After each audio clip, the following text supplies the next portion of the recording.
Feeling pretty low energy. Specifically for Lorcana, honestly.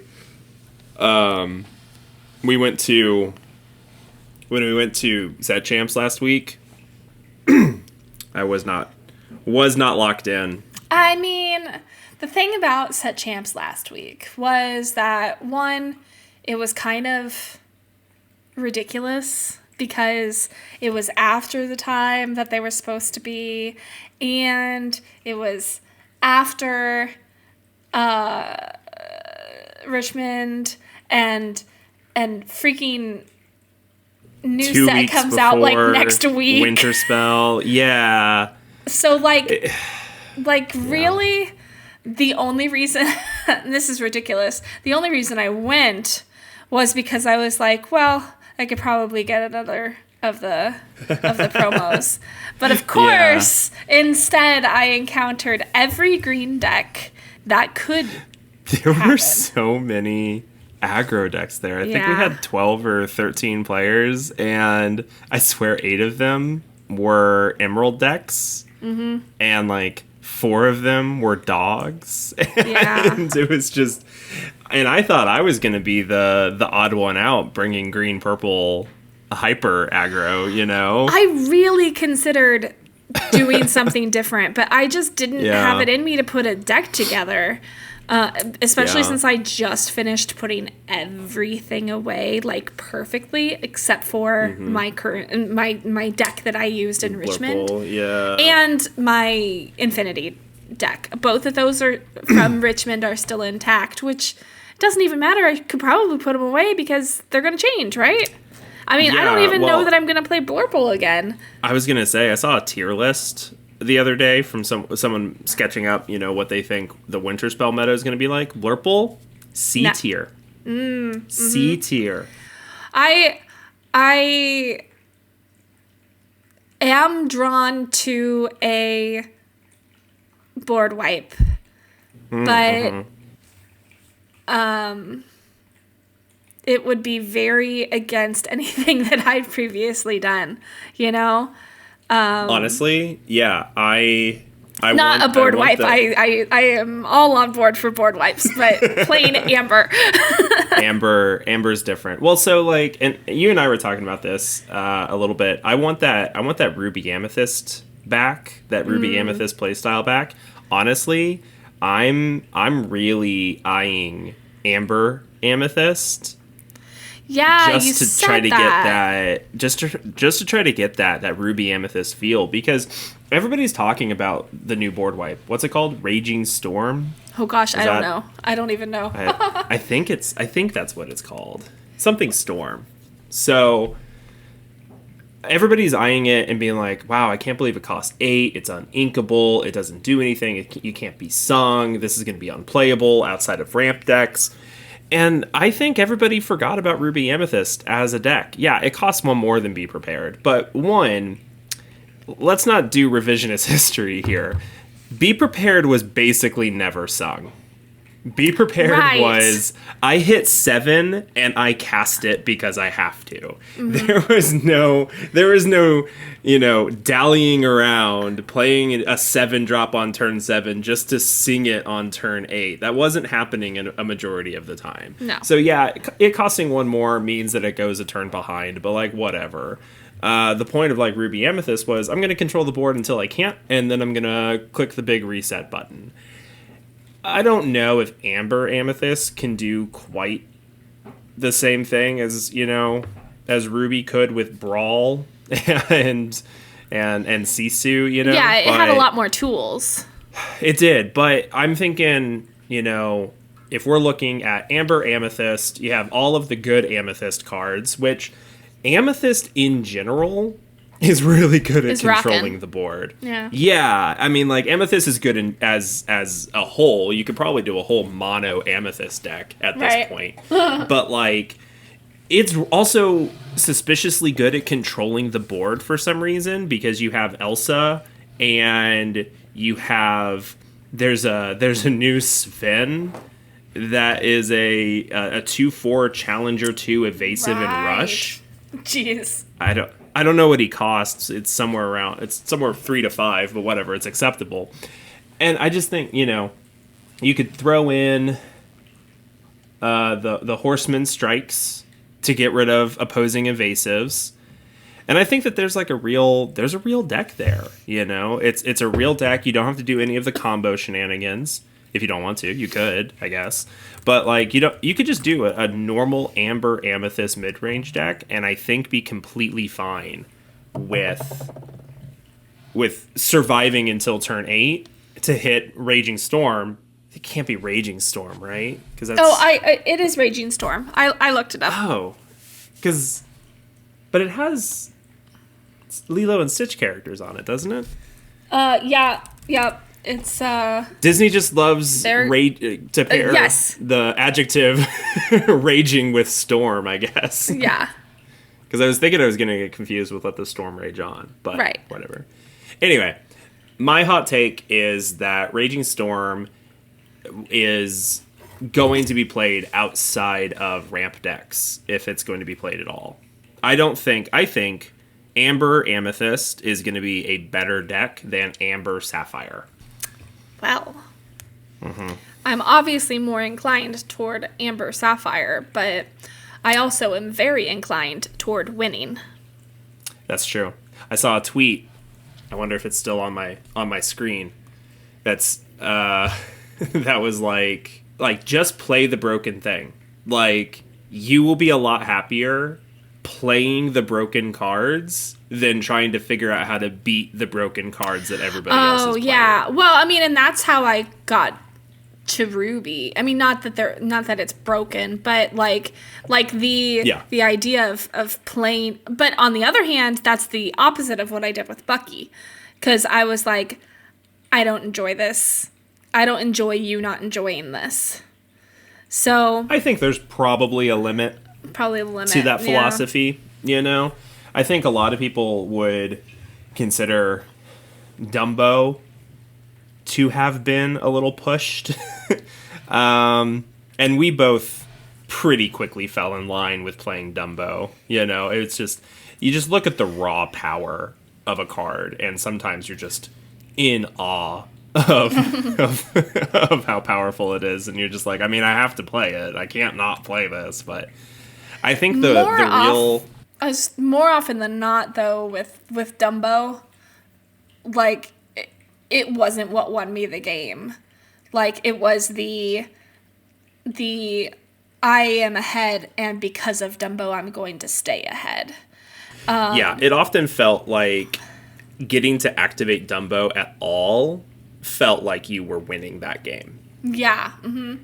I think there's been one time where I Dumboed and drew a Into the Unknown, and I was like, It saved my game. You saved me.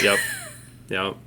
Yeah, getting to untap with a Dumbo felt incredible. It felt like you were so far ahead. Mm-hmm. But from what people are saying, it's a dog world in set 11, and we're just living in it. All right. So, no. I won't play dogs. I won't do it. I won't do it. Yeah. No, I don't know that I'm gonna stoop that low either. Yeah. It's just not the vibe. So I did see a post that was complaining about people complaining about what dogs is going to be like. Yes. Yeah. And they said they're like, oh, it's just all these control people whining about not being able to control, and I'm like, and the tone of it was like these control people are lesser. Yeah, real patronizing. And I'm like, what are we doing here? You're the one who's playing super aggro. You're flooding the board and trying to win on turn 3 basically, and I'm the one who won't play a game. Yeah, there was 2 back-to-back tweets, and it was someone being like I can't believe all of these control players are are so high and mighty about, you know... No, I'm sorry. I think it was the other way around. I think it was somebody complaining that aggro shouldn't exist in Lorcana. And it was just like... Yeah, it was like, aggro shouldn't exist, and if it does, it shouldn't have good card draw, and yet here we are. And then somebody copied that, was like, Amethyst shouldn't exist, and because it just does everything. And so it's so funny. Everybody just has the same complaints about everyone. I remember when I was I don't know if we've talked about it, but I was playing Magic, you know, in college, and I was playing like a tempo deck, and it was protect this creature and, you know, try to do everything you can to save it from getting killed, and eventually it will just win me the game. And there was one match that I was playing, and the guy just kept trying to kill it, and I kept protecting it over and over again until he eventually died. And he was like, "Oh, I'm sorry. I thought you liked playing the game.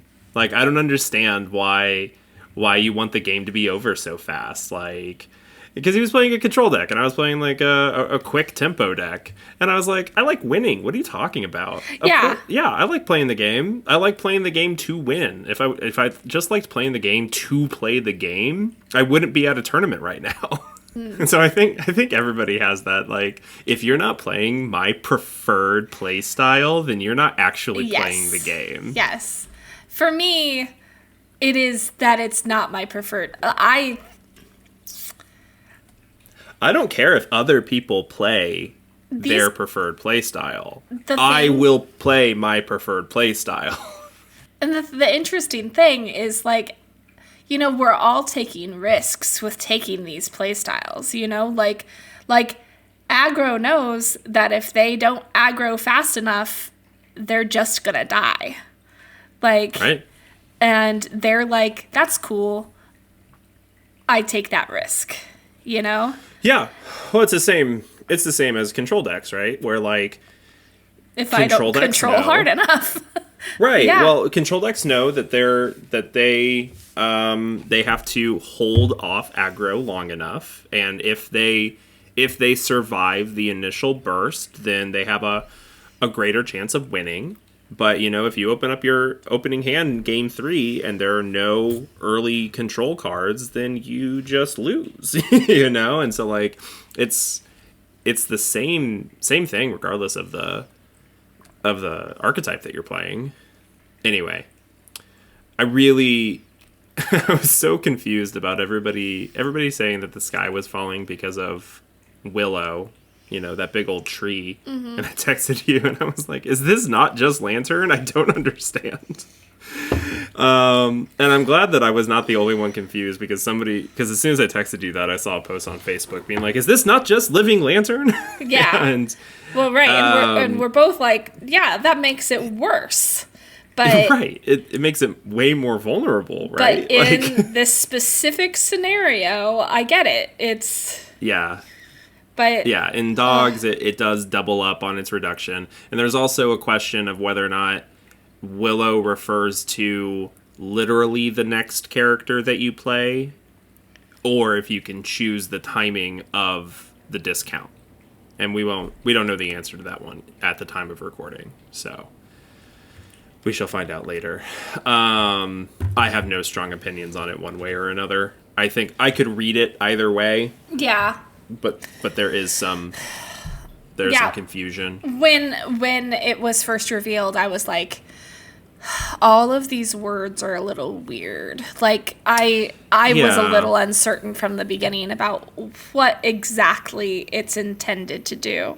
But yeah, I see like the first post I see on here is do any judges know how this works?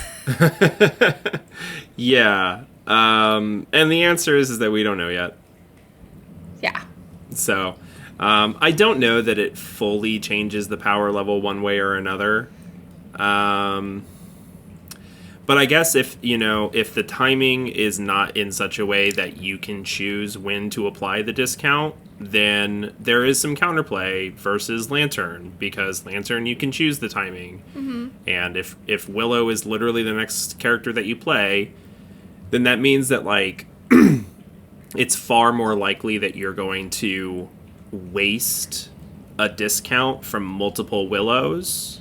You know, if you have 2 willows in play and play a 1-drop for free, you've used both of them. Oh, sure. Yeah. Right? So, I guess in that way, I kind of hope that it is the next card that you play, so that it's a little, I don't know, a little less powerful, I guess. But also, I mean, like, how many huge characters does dogs play anyway? You know, how often is it going to come up that even happens? I don't know. So, we'll see. We'll see what happens. But to be honest, I'm just kind of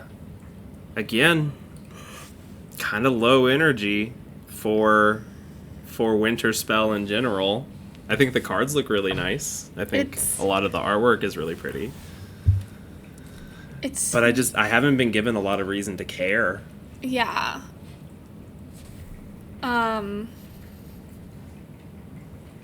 It's winter. Mm-hmm. And I think everybody is already a little down. But then we also got that seasonal depression. Yeah. We've also talked about, like, the regular DLCs are done for us, and all that's left is an Infinity DLC that's still several months away. Yeah. And it makes things a little low energy. A little low energy. Yeah. I was thinking, we went to a pre-release event last time, and I think I would like to do that again. I think that will kind of bring me back up a little bit. Did we do a pre-release last time? Yeah. Oh, you're right. Yeah, we did Sealed. Yeah, that's fun. That's a fun idea. I forgot about that. Yeah. Yeah, that's a really good idea because, I mean, I don't know if this is indicative of anything, but but we have decided to cut in half the number of boxes that we're opening for this set. I don't know if that means anything. I don't know if it's catching up to us. I don't know if it's just a product of the time, you know. But, you know, opening up fewer boxes does mean that we could kind of, without feeling guilty, go to a bunch of sealed events, you know? Like, we could go to a bunch of sealed events and open booster packs that way and probably get up to the same number that we opened before for the other sets. Yep. That could be fun. And that could be a fun way to interact with the set in a way that is different from the other sets, right? Because we only really ever did Sealed of Whispers once. And if we don't have any constructed events that we're playing towards, then maybe we do more limited. Yeah. This is supposed to be the limited set. Now, having said that, I don't know what changes they actually made, because they said that Winter Spell was going to be more limited focused, and I think that they put out some. They changed the number of cards in a deck. They reduced it from 40 to 35. Okay. Yeah, that's good. Is that it? That is literally the only thing I remember. And that might be the only thing, but... Well, and they have all of the underdog cards, which is cool. The cards that cost 1 less if you go second. Oh, right. I was like, I have missed an entire new... new card type. Yeah, I'm like, oh god, hold on a second, push pause, I need to do some research. Yeah. No, they have 5 or 6 cards that all have underdog on them. I think that they're all 2 cost, and they are 1 cost if you go second. So that's cool, and I'm sure that helps with with limited. I don't know if that's specifically for limited, but it seems like it would help with limited. Having 35 cards as opposed to 40 is good, because one of the major complaints about limited is that you are, well, more draft than anything else, but there are few decisions to be made when building a limited deck, and in draft, when you're only opening 48 cards and you just have to pick out the 8 worst cards, there's not a lot of like opportunity cost there. But I guess if you're pulling out 13 cards, then that's better. Well, and I know that I've mentioned this probably 1,000 times before, but like I remember the first draft I did, or not draft because I haven't done draft because that's scary. The first sealed event that I did, I'm sitting with, you know, the people near me who are like, hey, how's it going? Are you almost done? Whatever. And I'm like, oh, I had to get rid of like 3 more or whatever. And then they're like, wait, you have too many that you want to play? And I'm like, well, no. I mean, like, I don't want to play these cards. Yeah. I'm not particularly pleased about any of them, but like I have to play 40 cards. So easier for me to take out the cards I don't want than to try and find 40 that I like.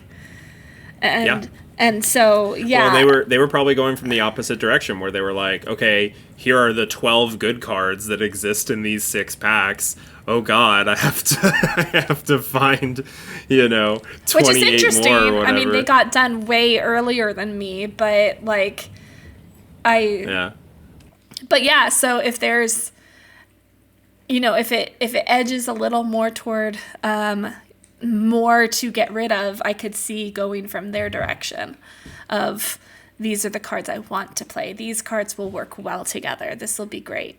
Yeah.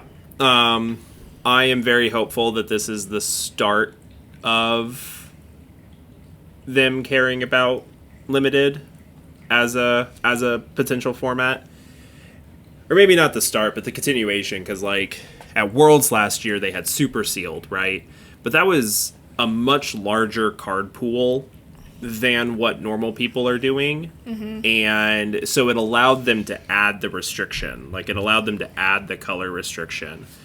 And I think that is what is necessary to make Lorcana Limited in general an actual format that people want to play, as opposed to having it as like a pre-release event or a DLC side event. I think it's always going to be relegated off to the side until there are actual restrictions, as opposed to just pick the best card, play the best card. Yeah. And I don't know that they're going to be able to do... I'm worried that they're not going to be able to do super sealed type restrictions with 12 card packs. Mm. So I think that would involve a lot more changes than they're probably willing to do, which is disappointing because limited is a super fun format when it's properly supported. Could it be like a separate product?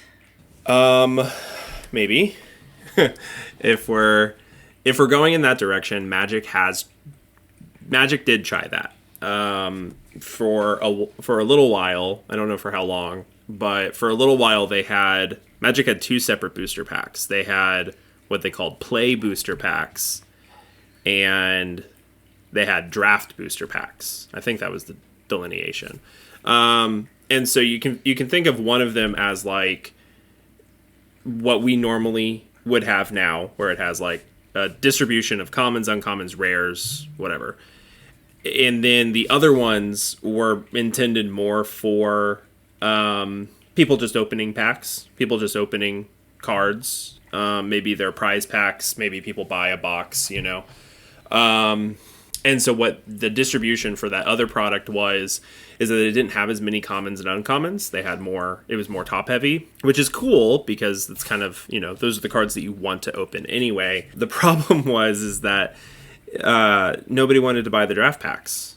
Nobody bought the draft packs outside of actual drafting, and people stopped drafting a set, after 3-4 weeks. That makes sense. And then stores had all this product that nobody wanted to buy. Yeah, that's fair. And so Magic eventually phased that out and just returned to one product line. And I think probably for the best. I don't think that is, that would obviously be a way to fix the collation issues that Lorcana has, if they actually wanted to. I don't know that they should do that, because we already have, one of the main criticisms is that, product is really easy to get now, ironically, compared to the beginning. And so one of the main complaints is that a lot of stores have stopped selling Lorcana because people don't buy it after the initial release. And so I think that would probably exacerbate it. I wonder if there's something that you could do. Could you release like a supplemental booster set, like a booster draft set, where it's like, maybe it's 8 cards, and you get 4 of those and then 4 normal packs or something like that. But then what's in that set? I don't know. I think you might fall into the same issue where, why would people buy those cards, those booster packs specifically? Yeah, I don't know. I mean, I could see you've bought a box, for instance, and that pretty much took care of all of your commons and uncommons. And then rather than buying regular packs that 9 of the 12 cards are nothing you care about, if there was a more expensive pack, maybe not a ton more expensive, but a little more expensive, that is skewed more towards Rare Plus, then I would definitely buy those instead, because they would be what I actually need at that point. Yep. And it seems like that would maybe also help. What? Yeah, no, that's currently what Magic does. See, I know all of the things. Yeah. No, that's currently what Magic does. So, I mean, I misspoke slightly, or rather I misrepresented. Magic didn't just go back to one product line. I think around the time that they added the draft packs, they added kind of the opposite, which are called the collector packs, or the collector boosters. And it's kind of like what you said. I'm pretty sure collector boosters are like 15 cards, and they're all rare pluses. And I mean, Magic has gone really deep into like the alt art, alt foiling method, like different pieces of artwork for the same card, and different like full border, reverse hollow, all these different types of foiling process for a while. And I don't know if this is still the case.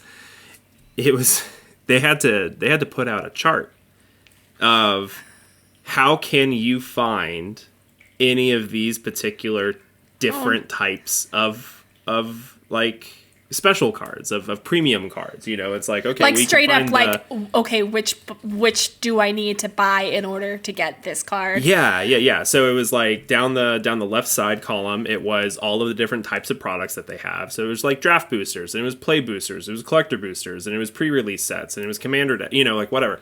And then across the top was, non-foil, foil, reverse foil, mirror foil, cold surge foil, like whatever, all of the different types of foiling, the non-foil full art, or foil non-full art, those types of things. And it would just be like a check mark or an X, depending on what product you need to buy to have a shot at getting which type of premium card that you want. Wow. And it's kind of become a little bit of a meme, because it's like I have to refer to this chart whenever I'm buying Magic cards now, in order to figure out like, okay, well, I want this one specific card in this one specific foiling. I can get the card normally in the normal set, and I can get the foil version and the play boosters, but I can't get the surge foiling unless I buy the collector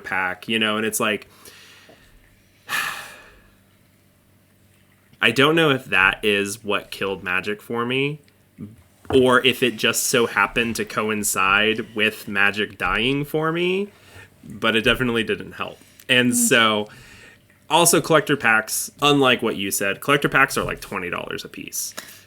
And so they are significantly more expensive. Well, and so like I was thinking it would be fewer cards. Like I don't know, maybe it's like only 5 cards or something, and it's $10. You know, so like a little more expensive, half again, sometimes twice as expensive. With a little extra. I could actually see that, where, you know, like the Chinese and Japanese booster packs, they only come with like 8 cards in them, or fewer sometimes. You know, like they have way fewer cards, and the booster boxes are smaller also. And so, like, I mean, they clearly know how to print smaller booster packs, and sort of like in the Asian regions, they did like the fabled promo packs. You know, and they only had a handful of cards in each of them, but it pulled from a pool of like 30 cards, and so the hit rate, it was like really high in those promo packs. I could see them doing something like that, but just release it as a product, you know, like. But then you do get into the issue where who's going to buy the normal set at that point? You know, like if the hit rates are better in these smaller packs, who's going to buy the normal set? So you're kind of cannibalizing your own product. I don't know. Well, with that, welcome to Inca Podcast Play a Podcast. A classic turn 1 play. I'm Amy Orr. And I'm Matthew Orr Bridges. Thanks for listening. Yeah, no kidding, right? I don't know what we're talking about today. We just kind of vibed. Yeah.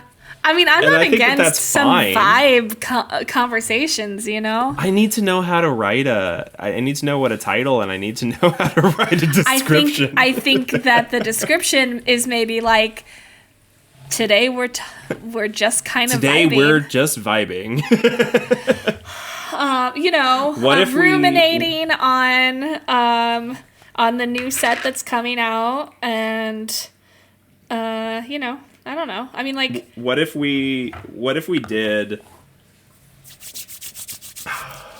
I hate to fracture our episodes, even, you know, in the same way that I would hate if Ravensburger fractured their products too much. But like, we could do like a new series, which is just like unedited fireside chats, you know, where it's just the full block.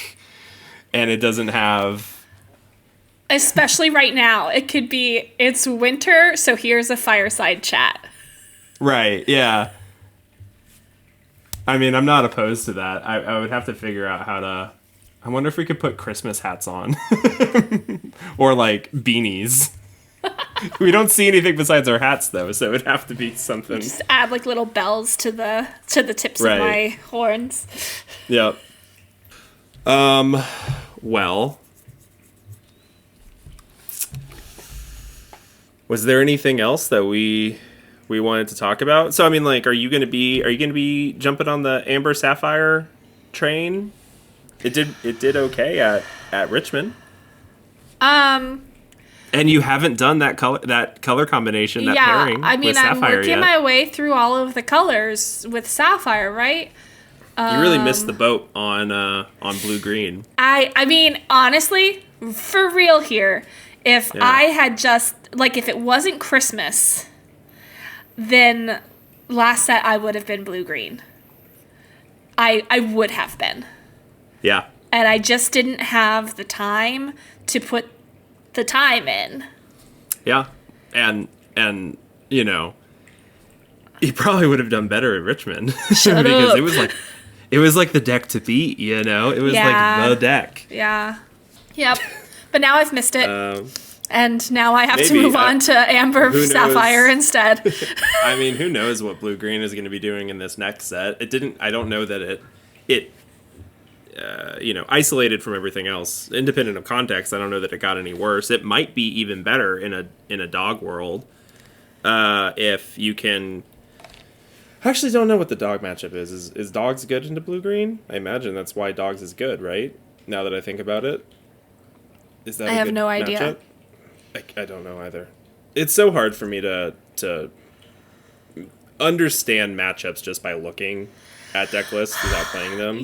Wait, so you were inclined to think that it is a good matchup? I don't know. Well, I'm just thinking in a dog meta, if you can go fill up on 3, with like whatever ramping, if you can go fill up on 3, sing shift on whatever on the next turn, then that's gonna be way quicker than trying to do Raging Storm. No, for sure. Yeah, the Prince Philip of it all. Or Under the Sea. Yeah, so it's the Emerald of it all.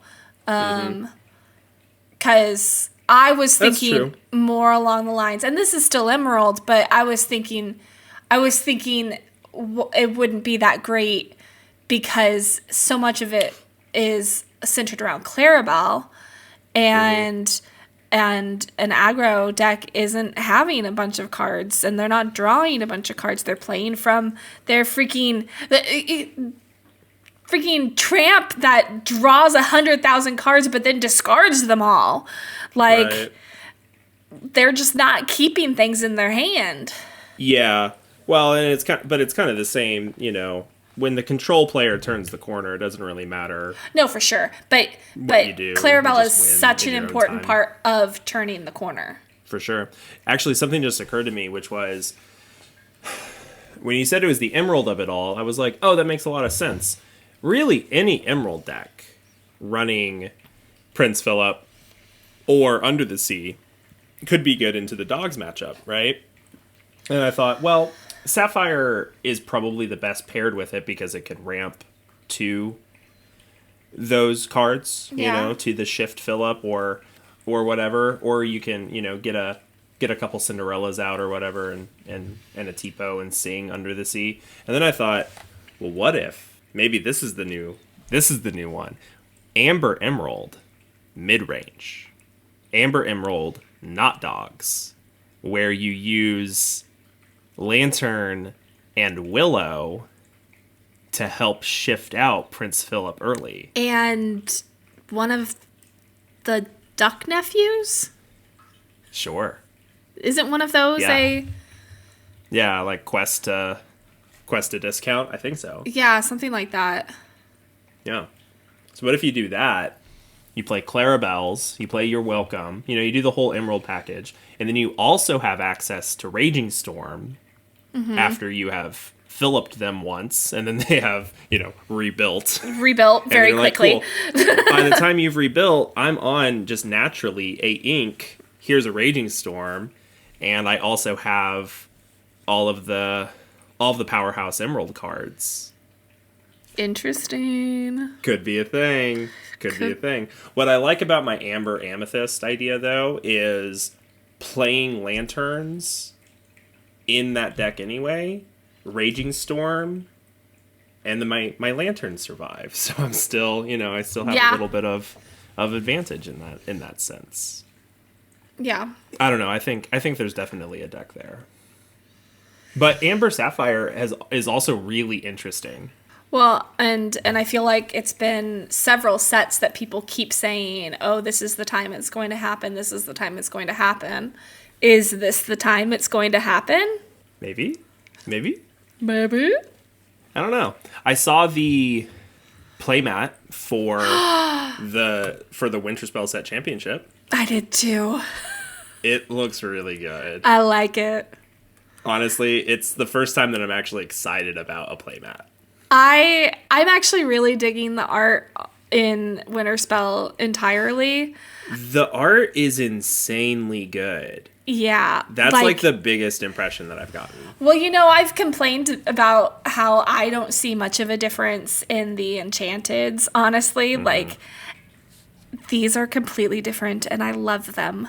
And they look like layered, like the 3D cards, yeah. Yeah. Looks like they, especially with this Tinkerbell one that's like the playmat, the promo. Mm-hmm. It looks like they cut out.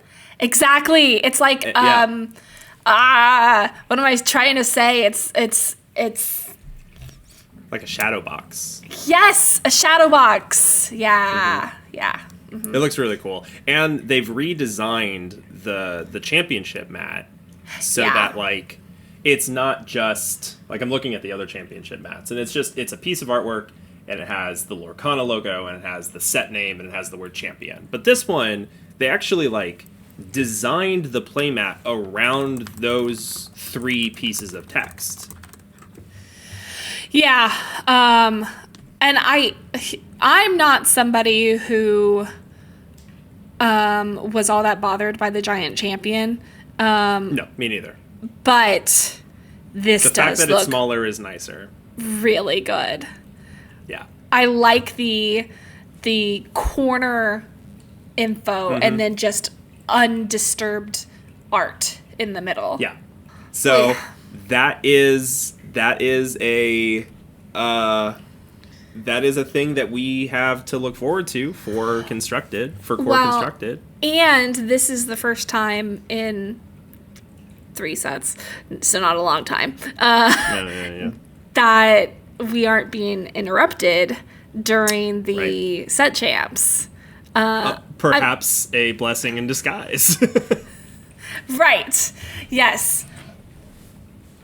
And so maybe I can win one of these. That would be fabulous. Yeah. I also wonder, in between, what was it, like Vegas and Milwaukee, I kind of forgot about DLCs, and like the only thing to do was to play in set championships, and... But you're right. It's not like we needed... I mean, we wanted, but we didn't need them to... Right. To compete. Yeah. Yeah, and so there is something, like you were saying, and like we said before, there is something to be said about not having to worry about the next biggest tournament that we need to compete in, and we need to use these set championships in order to practice, and and get very kind of sweaty about these set championships. And I do wonder, one thing that's been weighing on me is that the set championships locally have not been very well attended recently. It is the problem with having so many local stores, though. It is, because even if they each other. Even if they plotted them all out perfectly so that you could go to all of them, it's too many to want to go to all of them. And so, yeah. It just seems like it's more and more likely that we're going to get 7-8 people at each of these. And maybe with set championships being the largest event, the largest first-party event for Winterspell, maybe that means that more people will show up, because it's like, well, I don't have any other competitive outlet unless I want to go to like PPG or whatever. Right. Which is exciting. I always love nice big set championships. Get everybody from our locals involved and playing together. That's always a good time. Yeah. I mean, smaller ones are where I win, but yeah, but do you feel it? Do you feel it when you win the smaller ones? No. Well, I am feeling a little bit better about Winterspell. Yeah, I think that now that we've talked it through a little bit. We had to talk about it. Yeah. We really did. We've kind of not been talking about it all that much. But, it's got me excited for the set championships, and it's got me excited for sealed. If we spend our money on sealed tournaments as opposed to buying just boxes to do nothing but open. Right. Because there's really diminishing returns after that 6th box. We need that high rarity box. Yeah, exactly. Because we're sick, degenerate gamblers. I'm really jazzed about this Amber Amethyst idea. Excited to toy with that idea and see how it does, and to see how the meta shapes up. Yeah, I'm excited to try some different stuff, because I know I'm not going to stay with Blurple, and I think its time in the sun has yeah. So I know that I have to try something different, and so it's going to be great. Often the thing I immediately change to is not the thing that I stick with. So I think that's good. I'm excited for trying some random thing and then finding out that the meta is completely against me, and then switching to something else and finding my home there. And that means I've tried 2 new decks. and it's low stakes, because it's not like we have to decide now and practice for a DLC that's coming up. You know, we have the time to make those mistakes. Yep. So what I'm saying is that it's great that there aren't any DLCs. Who needs DLCs? Yeah, who needs those? Pfft, not us. All right. Well, I think that was fine. I think that was good. Yeah. Yeah. Yeah. Yeah.